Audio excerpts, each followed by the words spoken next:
Welcome to The Green Rush, a podcast about the intersection of cannabis, the capital markets, and culture.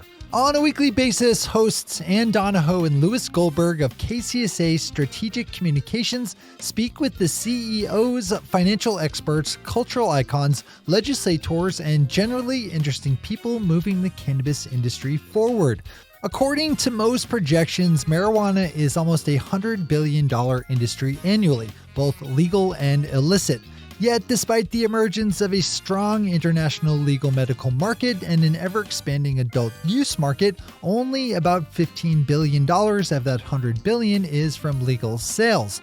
For almost 80 episodes now, Louis and Ann have spoken with a wide variety of people involved with legal marijuana. Each of them have either worked in the legal business side of the industry or as an activist fighting to change the laws of the land to bring the cannabis plant out of the dark and into the light. Today, our guest is somewhat different. He is a person who is regarded as among the best artisanal small batch marijuana edibles bakers in the country. Because he lives and works in a state where adult use marijuana isn't quite yet legal, we've taken the steps today to filter and anonymize his voice. This is truly a must-listen to episode, so don't sit back, lean forward. Now onto the chat with the chocolatier who we're calling Willie Wonka.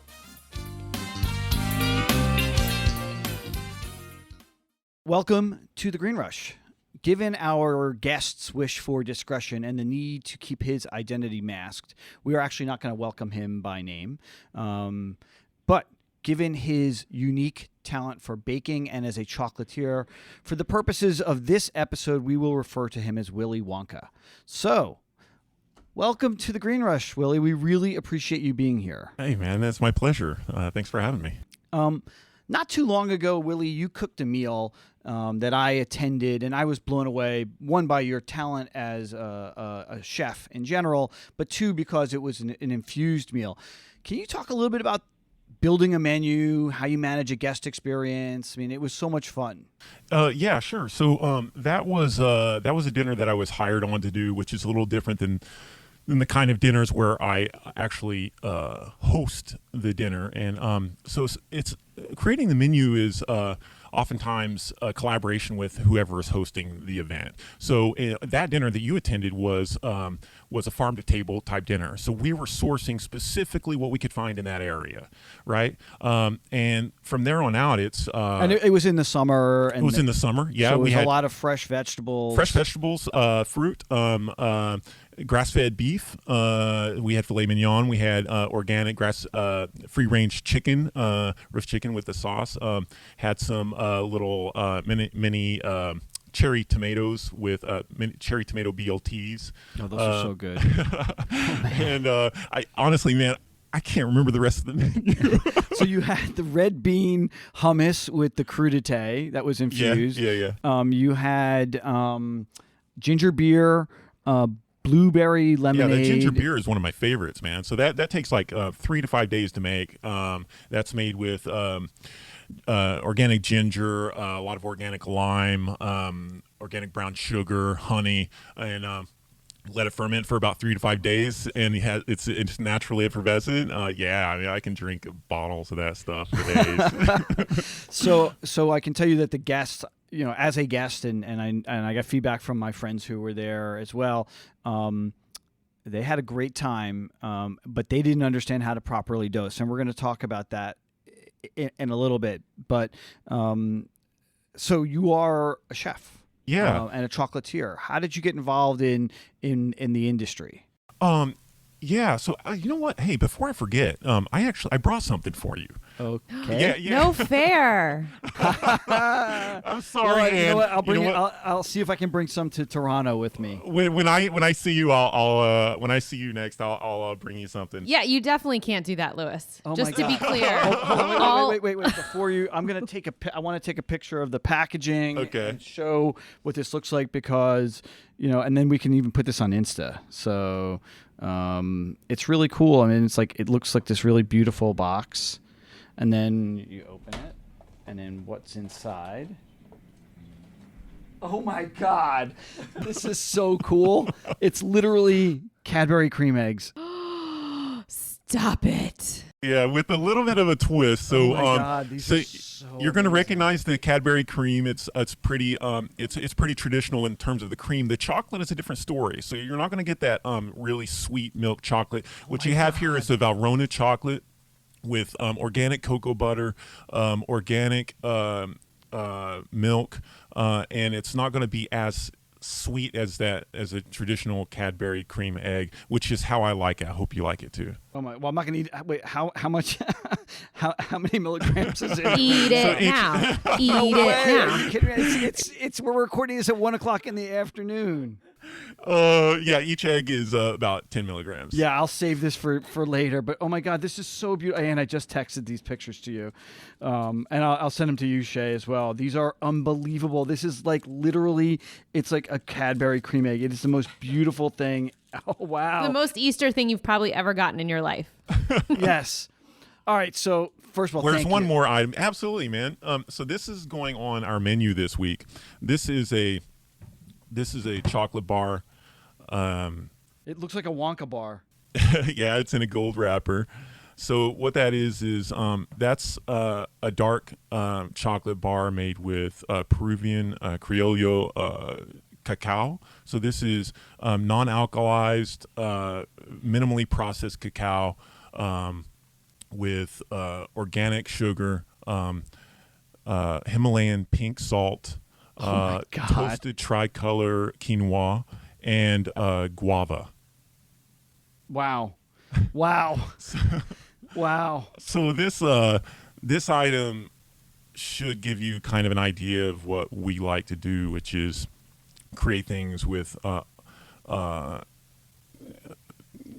flavors that kind of balance each other. They're kind of almost in conflict there, but they balance each other out. So you have that guava that's going to be balanced out with I the can't wait to- quinoa. So these are hash marked across, so you can break it. Yeah, so there are 15 segments in there, and 3 segments is 1 serving. Oh man. Okay. Well, thank you. These are amazing. I love gifts. These are Glad you like it, And- man. And by the way, I full disclosure, I did encourage you to make the Cadbury. You cream did. eggs, and That's- these yeah. are going to be. I guarantee you, these are going to sell like. They're not going on the menu. They're not. They're going on just they're just for you. really.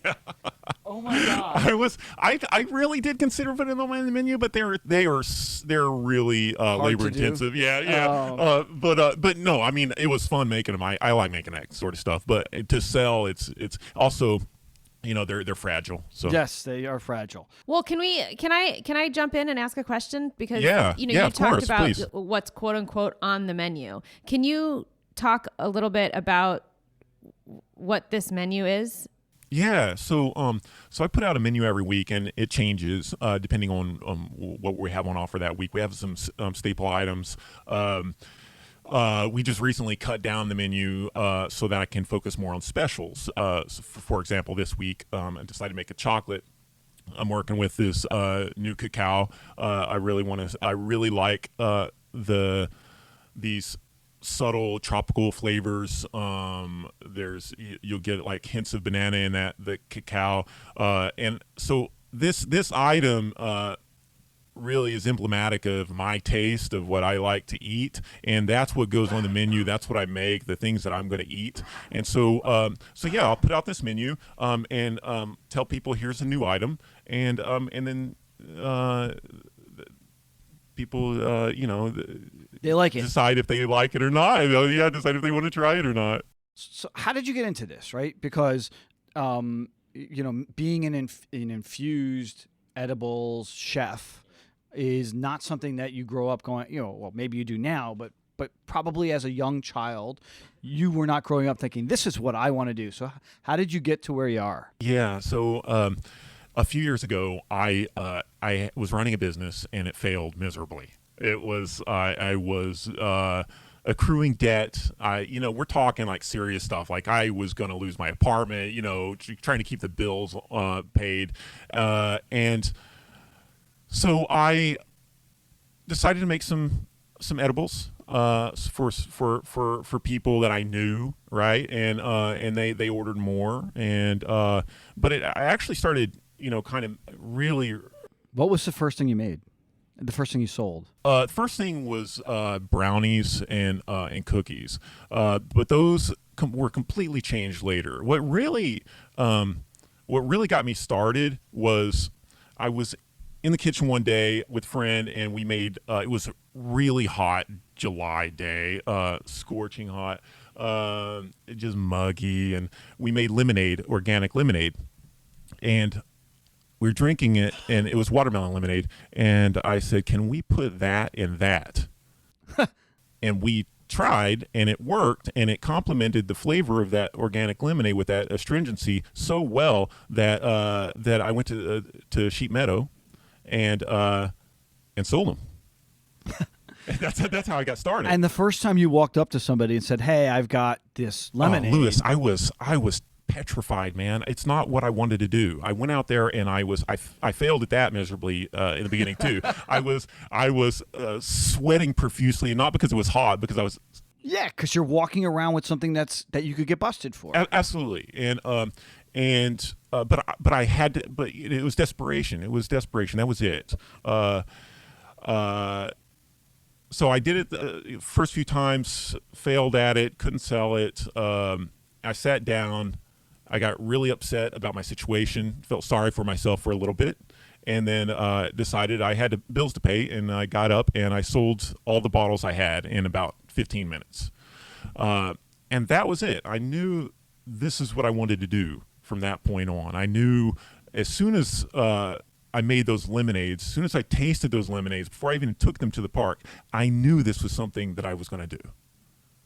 And from there on out, who's drank your lemonade? Thank you. And from there on out, and then I added cookies, which we still have, the little chocolate chip cookies. They still remain the same, but the iteration of those cookies took me a long time. I grew up cooking, but when you're talking about infusing cookies and coming up with a recipe that's uniquely yours, that takes work. And I went through so many batches and ruined so many batches, and lost money, and I was borrowing money to buy eights to make cookies. Oh my god! Yeah, man. Well, can you walk us through a little bit of that process, because dosing, Lewis alluded to it earlier, is so hard, and doing it out of your kitchen, I imagine is both art and science, especially if you want to make something that actually tastes really good. So can you talk a little bit about how you accomplish that?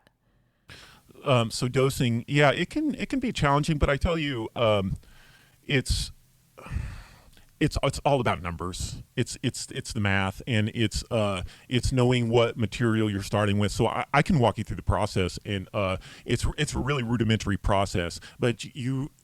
To be able to dose properly, you have to care about the ingredients that you're using. So I start with, I use whole flour. I'm using actual flour. I don't use shake. I don't use trim. And the reason why I do that is because I use a particular strain. I use GG4, Gorilla Glue number 4. I think that everybody calls it GG4 now. I stick with that strain. I know what I'm getting with that strain. I know what the effects are going to be, and I know what percentage it's going to be within a very slim window. So I take that, I decarb it, and then I do an extraction process. I'm not using distillates or isolates. So depending on what I'm making, it could be butter, coconut oil, olive oil, tincture. It just depends on the items that I'm making. So the actual... process, that cuts into your margin, right? I mean, it's more expensive to do that. Totally cuts into my margins. It's and that don't get me wrong, it's frustrating, but it's incredibly important to dose properly, because if you don't dose properly, people aren't going to get the kind of experience that they're expecting, and they trust you to give them, right? And that with edibles, it is such a visceral experience, right? Yes. It is, and if you get it wrong, and if people take too much, the terror it's miserable. It's miserable, and that's really hard to shake later. It's really hard to go back to edibles after that. I've gotten over it. Yeah, sure, I have too, but a lot of people don't. Yeah, and and we. the people that I deal with, it could be beginners, people who have very little experience with cannabis. It could be regular users. So I have to account for all those variations. So talk about the math a little bit, because you said it's all about the math. So what does that mean? Well, so you take you take an ounce of weed and you have a certain number of milligrams in that, and so you have to account for your estimate. There's a little bit of also obviously estimation of how much you're going to get out of your decarboxylation process. Generally, looking for like 85%, and then you take those numbers and you're dividing by how many units you're going to be making out of that, and then if you really want to be precise, which in this business you should want to be precise, you should occasionally, if not consistently, get it tested. And we do that with the actual extract, but not with the end product. So we don't do that on a consistent basis because it's so prohibitively expensive for us, because we can't do it here. We have to go out of state to do that. So it's a very involved process. But generally, every time we get it tested, I'm always in You're within the window. range. Yeah. Yeah. So Lewis has obviously raved about your products on a number of occasions, and just listening to you and your very traditional culinary background, this is much more than just. I mean, the cream eggs that you just gave Lewis. This is much more than like the brownies and the cookies. So where do you get the inspiration for your different creations? Are you approaching it like a chef would with like any other ingredient, like a truffle or a really good vanilla or something like that? Or what's your inspiration? Yeah, it can come from different areas. It depends on, for example, when I first started, I was making lemonades, and when winter rolls around, my fruit is not really in season, right? So then I'm looking for what's in season when we're hitting fall, and so I made an apple cider. So I'm looking for a drink. What do I like? I like apple cider. How am I going to make the best apple cider? And for example, the chocolate bar this week, I really wanted to play around with minimally processed cacao, and that yields us this chocolate bar that has all these subtle complexities going on. I love passion fruit, so I put out a bonbon. But Dominican passion fruit, or where did you get your passion fruit from? Because they're all so different. I prefer Colombian passion fruit, but actually, I have people I work with who will argue with me and tell me Brazilian is better. It's tough to get passion fruit here. So actually, a lot of the passion fruit I use is from Brazil. And it's got this really nice acidity that I can balance out with organic sugar, with cane sugar. And they're beautiful, by the way. I got some of those bonbons, and it looks like the highest end chocolate you can get at any Ghirardelli or Godiva, or I'm sure there are much better chocolatiers than that. I mean, this is what you make is art. Thanks, man. It's a long process to make those bonbons. It's probably one of my favorite things to make. But the bonbons offer me to go back to your question, Ann, is like the inspirations. The bonbons offer up a great opportunity to explore my particular tastes. For example, I love pecan pie. I love pumpkin pie. So I made vegan pumpkin pie bonbons with vegan pumpkin pie filling and vegan gluten-free crust that I put in. It's a little round disc that I insert in the bonbon right before I cap it with the chocolate.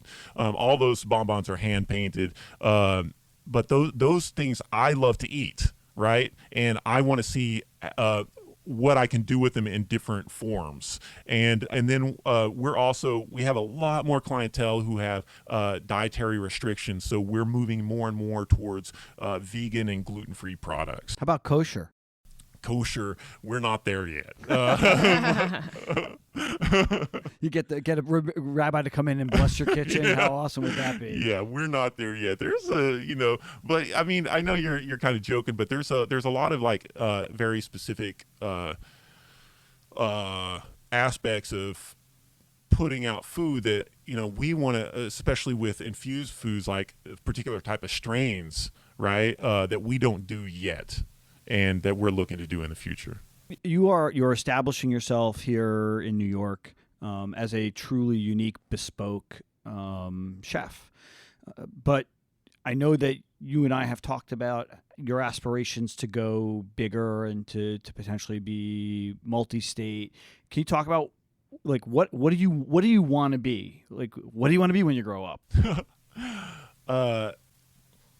It's a great question, man, because the potential in this market is so vast, right? We're just on the cusp of legalization in New York, right? So in the short term, we're looking at we want to be prepared to scale up for legalization in New York. And ideally, what this company would look like is the ability to scale up and put out what I intended to put out when I started this company, which is a quality culinary experience, right? That is first and foremost. The food is first. Mm-hmm. So how can you put out this level of quality, organic, with the kind of attention to detail that we do now? How can you scale that up? And that's something we're going to have to explore. But I would like to see that on a bigger scale with a wing of our company able to work on handcrafted products, bespoke products. I would love to have a facility that, it's funny that you call me, Willie Wonka, that is a production facility with an educational aspect to it where people can actually see the products made and that we can continue producing things on an artisanal level. As we do now, we have people who have terminal illnesses, who are dealing with serious chronic illnesses, and we craft products for them specifically. And I would love to be able to explore that further. Yeah. Does that answer your question? Well, yeah, it does. And I know that we're kind of talking around a lot of this, and I think, especially, I mean, I'm on the West Coast, so life is a little bit different out here. But on the East Coast, I think many people think that, the industry has been quote unquote de-risked, meaning that, the feds and the local police don't really care anymore. What's been your experience with that? Well, I would say that it would be foolhardy to think that it is de-risked. I mean, we had Jeff Sessions in office about 5 to 6 months ago, and someone who said that marijuana is a little less awful than heroin. So I think the devil's lettuce. The devil's lettuce, exactly. So there are people out there who don't like this plant, and we are. It's still criminalized, and especially people of color out there in the city will tell you that it is still criminalized. Now, granted, New York, I think, has done an amazing job in the past year coming up to speed. We have a lot more work to do, and I really appreciate that the legislation is trying to get it right. The legislators are trying to get it right in terms of parity, racial and economic parity, and trying to make sure that the communities that were most affected by the drug war and Rockefeller drug laws are going to be brought into this market, able to participate in this market, and that hasn't necessarily been the case in other states. So it is not de-risked. It's slightly de-risked in that the DAs are definitely treating it a little differently. There's possession in particular has certainly been de-risked, but in general for exchange, I'd say no. In my experience, no. Well, so going back to what you described as what your aspirations are, right? You aspire to be regulated, right? Absolutely. We want to be operating in, I mean, I would love to see cannabis decriminalized and legalized nationally in the next couple of years. We should be able to do that. And I want us to be a national company. That's what I want us to be. I want us to build our roots here in New York, and I want us to be able to operate nationally and be at the forefront of creating edibles that are that provide a quality culinary experience, right? And also not just that, but also setting an example in terms of packaging and Look, your packaging is beautiful, man. our package. Thank you, but actually, what I'm talking about is compostable packaging. That's where I want us to go, and it's a more expensive. It's an expensive investment, but we all have to go there. That's kind of like one of the dirty secrets in this industry, and it's because of the regulation so far, is that plastic has become so pervasive in this industry. It's overwhelming. You can't buy a bag of gummies without each one being individually wrapped for safety purposes, but that's putting a lot of plastic out there. And so I want us to move towards not just biodegradable, but compostable packaging. Just to remind everybody, we're talking with Willie Wonka, a bespoke edibles chef. Sticking on the issue of criminalization and whether this is de-risked or not, do you know anybody who is close to you, whether business or personal, that's been arrested, and has this impacted the calculus of how you operate? In terms of recently, I've had family members arrested for cannabis possession. And you can't be really in this business without knowing people who've been affected by that. And how it's affected me, what do I say? I'm trying to think of how to answer that. Well, without... do you? I mean, you have a supply chain for all of the components of your edibles, whether it be the passion fruit from Brazil or Gorilla Glue number 4. There is a way that, so in how you get your stuff, how you receive it, how you handle it, is that concern that others around you have been arrested for possession?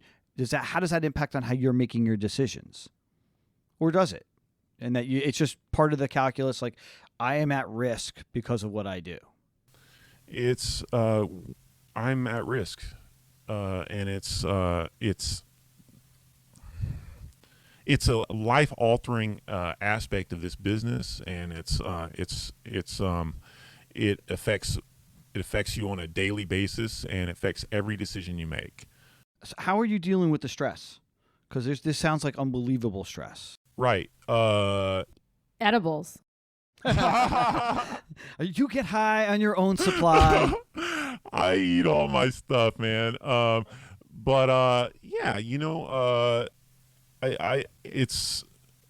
You just got to try to keep a level head and do all the things that people do on a normal basis. I don't really have a good answer for you. You just have to try to exercise and meditate and work with people you trust and also really believe. I believe in what I'm doing, man. I'm making artisanal baked goods. And amazing. And thank you. Yeah. And I believe in what we're doing, and we have, again, I'm editing myself on this because I have to be careful with it. But well, and no, I was going to say we can pivot, but I was going to pivot to a place that maybe would add more stress to you. So maybe I shouldn't do it. Go ahead. You can have one of the Creme on the way out. I mean, give me some of that chocolate bar. Like, there are other issues here at play, that go beyond possession that get into taxation and food safety and product liability. Do you find yourself concerned with any of these, or is your market so small at the moment that you're confident in your product and your wares? Did I ask that question respectfully? So thank you. I have this is a very, very tiny operation, and what I am doing right now is preparing for legalization. So really those kind of issues aren't really at the forefront for me, because what we're doing is pretty much like a lot of people are doing, which is, here's what I'm working on, and how can I bring this to the legal market, right? And so that's basically what I'm doing right now. Is that helpful? Yeah, totally. So California, positions itself as the center of the cannabis universe, right? And it's the biggest market. And it's the most advanced from a illicit legal structure. But New York City alone is a $2 billion cannabis market. Do you think that there are going to be brands like have come out of California that as soon as New York opens up will grow the same way that are growing in California? And I assume that's what you want to be, right? You want to be the Kiva or the Jetty of New York. Yeah. Well, see, I'm not sure how that's going to work with legislation. I'm not sure like who is going to be allowed into this market in the beginning. But yeah, the plan is to establish ourselves as, ideally, what we would see when legalization comes is a bunch of New York brands. That's what I want to see. Especially in food. We're the food capital of the world. Absolutely. And there are a lot of people out there doing really cool stuff with edibles and in New York. And there should be, New Yorkers should be prioritized. I don't know if we will be, but that's what, obviously, what we'd like to be is a brand.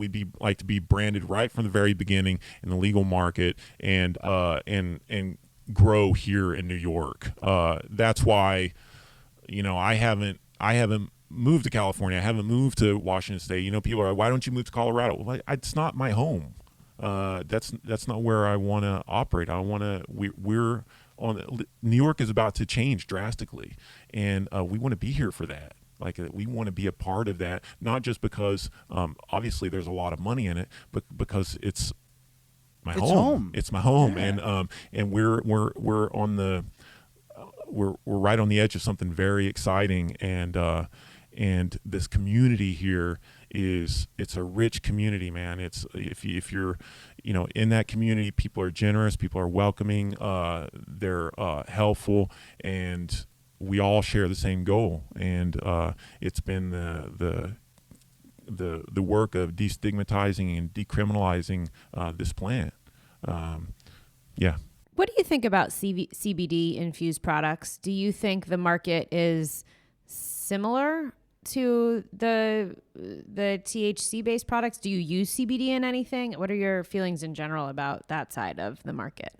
Yeah, we make some CBD tinctures, some oils, MCT oil, and some CBD skincare products, massage oil, etc. And I think it's probably right now it's really looks like it could be a lot bigger than the THC market. It really depends on how how they go about regulating. I think everybody was kind of caught off guard by CBD. I mean, if you look at New York last year, all of a sudden CBD was popping up everywhere. Cafes were offering it. Restaurants had it on deck. Stores were selling CBD products. And then all of a sudden the health department issues this statement banning CBD in food. And then, there's a lot of outreach about that, and then they issued a letter saying, okay, we're going to wait until I think June or July, and then we're not going to issue violations until August. And I think it's just everybody is just a little bit, they're just trying to catch up and trying to figure out what it actually is, what it does, and nobody's really had a chance to do extensive. I mean, there's been extensive research done on it, but really, not enough. Not enough. It's just really starting on that because it was just. The Farm Bill the just Farm Bill passed. of in December changed a lot, but it's still the law doesn't really allow.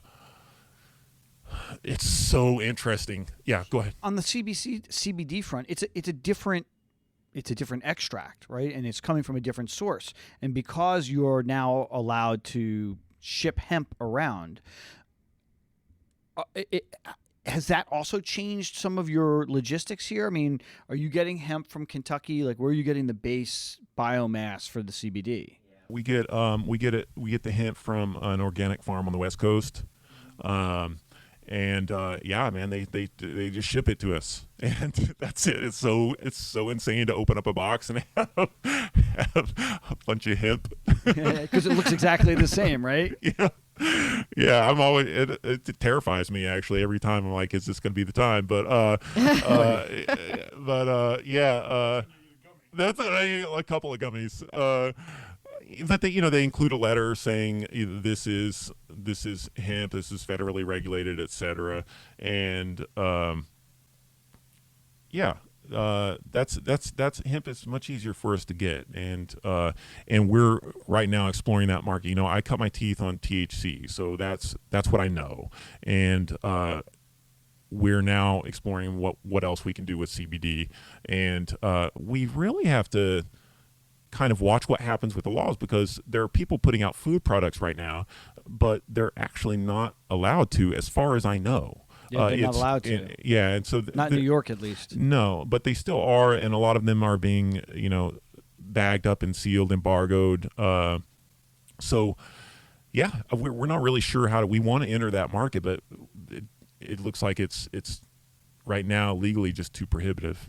As you look at your business and your growth with the regulations as they are now, it seems like you have two clear lines of business. One is this menu that you create every week, but the other is this infused private dinner events.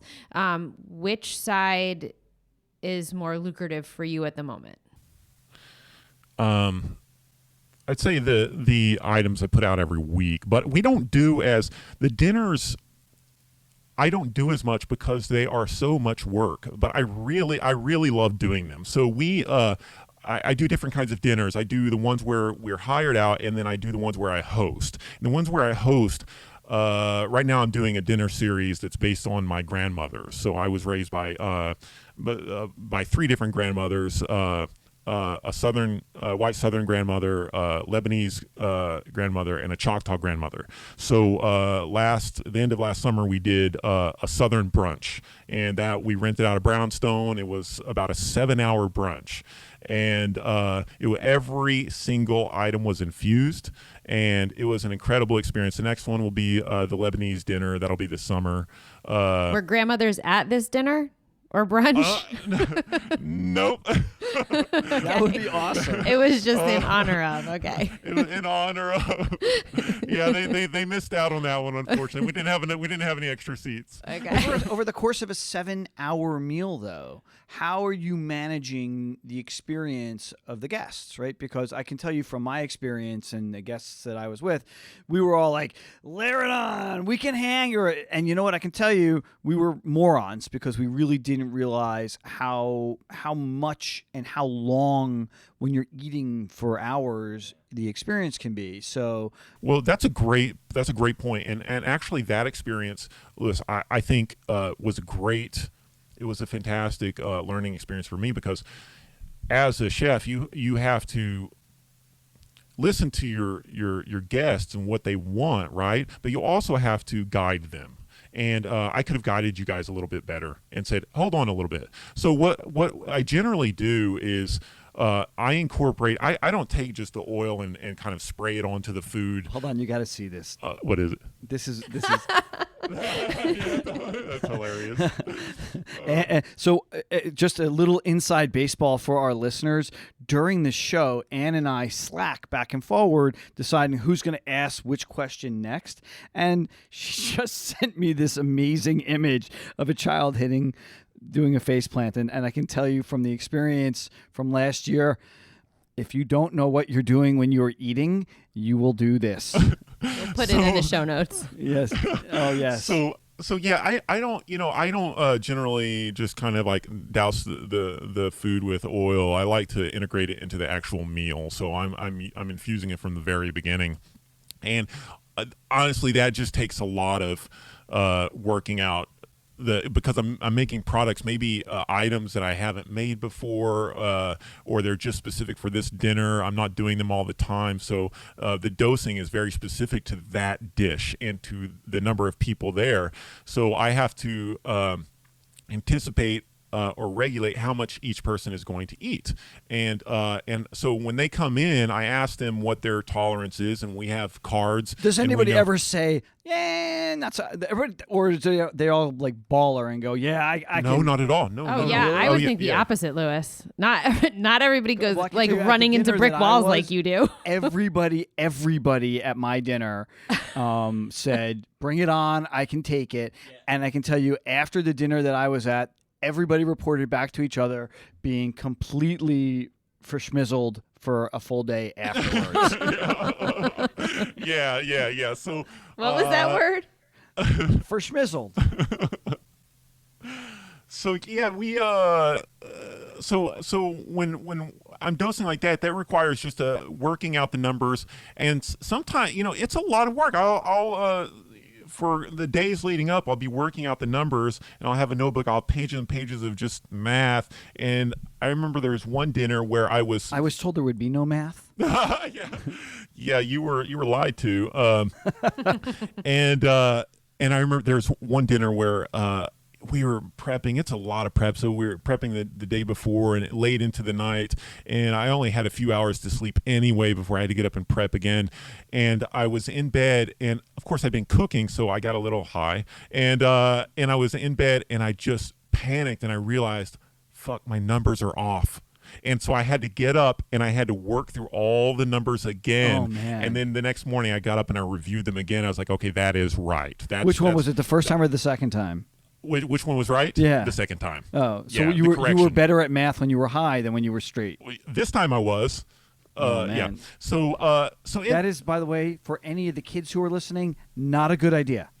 Not a good idea. Straight. Do your homework straight. Kids should not be listening. kids should not be listening. That's true. We should probably put an adult warning on this show, shouldn't we?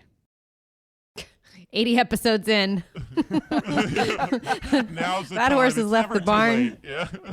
Oh my God! All right, so what's your? It's just a couple silly questions. What's your best-selling item, and what's the item that you have that's the most fun? Like that I can't wait to make this. Okay.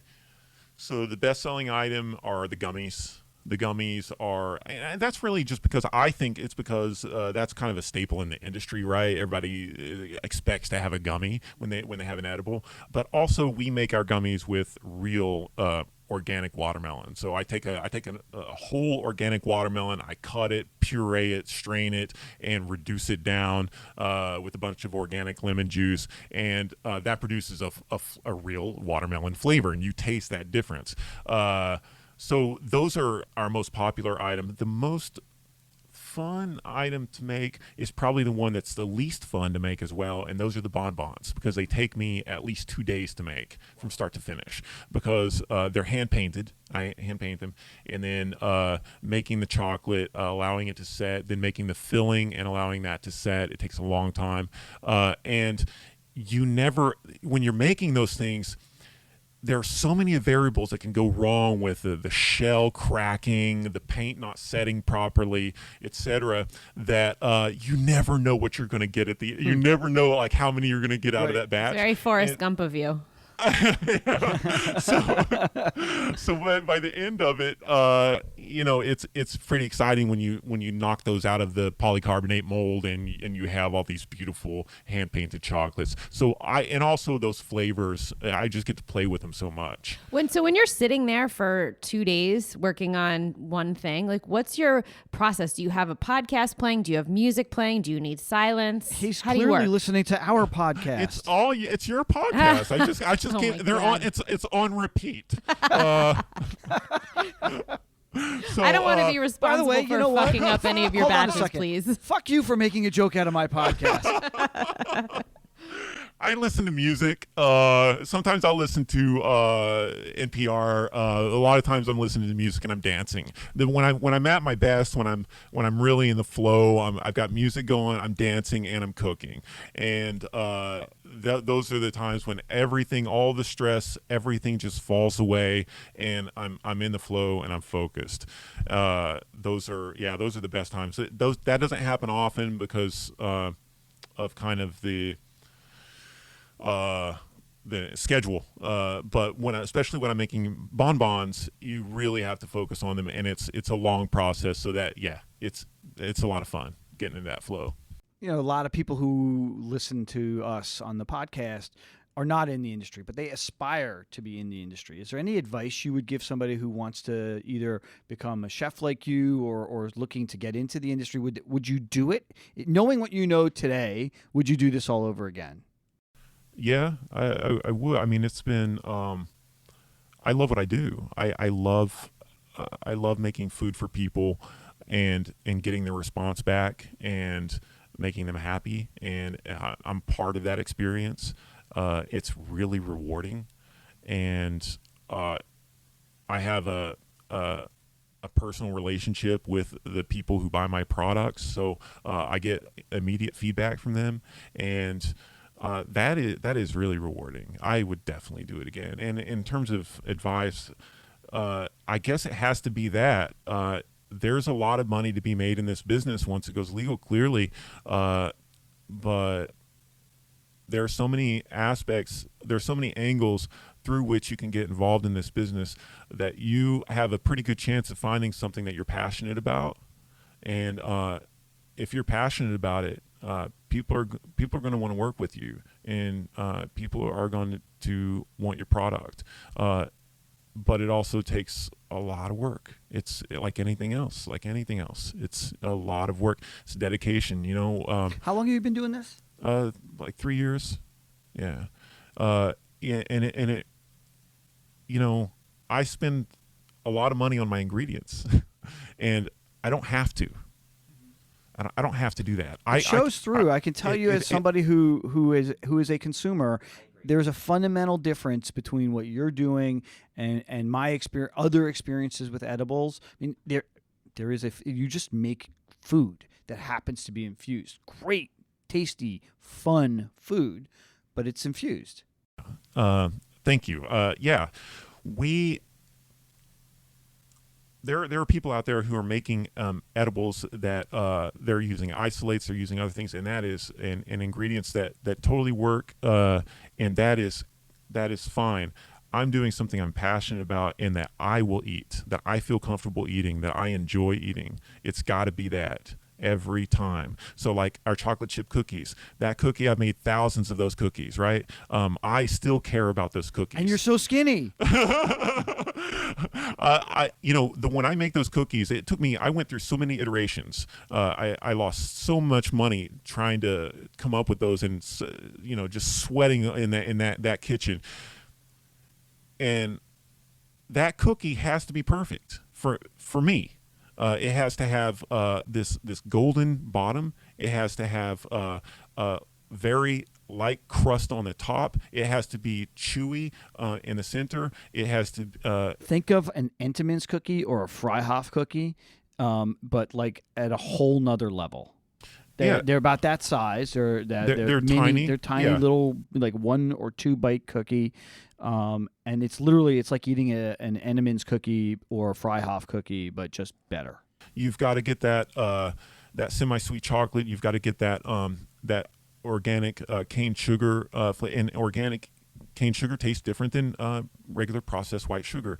The vanilla that I use is if I'm using extract, it's it's the highest quality vanilla that you can get, Nielsen Massey. Or I'm using vanilla beans, but it's always those flavors are gonna come out, and whether you are consciously processing it or not, you're gonna taste it. It's gonna be there. You're gonna feel it. I believe I do personally when I eat them, and I think that kind of care and attention, if you care enough about it to do that, I think that's important in terms of finding some entry into this business. So we got one more question for you, and then we got to go because we want to be respectful of your time. If there was one story that you would want the media to be writing right now about the cannabis industry, what would it be? Like, what's the story that you wish was being told? Well, let me put this. Okay, so the story that is getting told now, which is one of the most important, is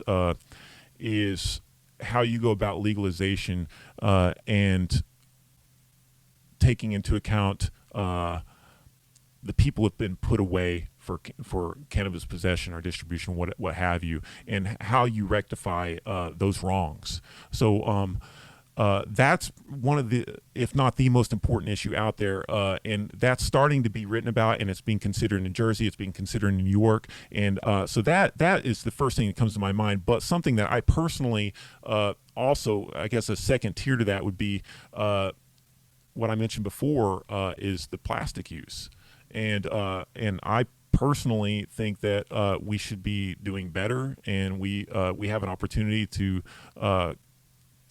fix that. We're using so much plastic in this business, and we could be looking for alternatives such as, I don't know, compostable hemp plastic. Yeah. I'd like to partner up with somebody on that. That's what would be interesting to me. Well, Willie, thank you so much for coming in. We really appreciate it. We know that this was something that is outside your comfort zone. And I think this was an absolutely fascinating conversation. I really, truly appreciate you doing this. Oh, it's my pleasure. Yeah, thanks for having me, man. A special thanks to our friend Willie Wonka, a bespoke edible chef who has given us some unique insights into the still gray world of non-regulated production of cannabis product. I would love to be able to tell you where you can find him, but I can't. But you can always find us. And if you want to chat with us, you can find us on Instagram and Twitter with the handle @KCSA_cannabis, or you can drop us an email at greenrush@kcsa.com. And please don't forget to subscribe to the Green Rush in your favorite podcatcher. That's one take, my friend Shay. One take.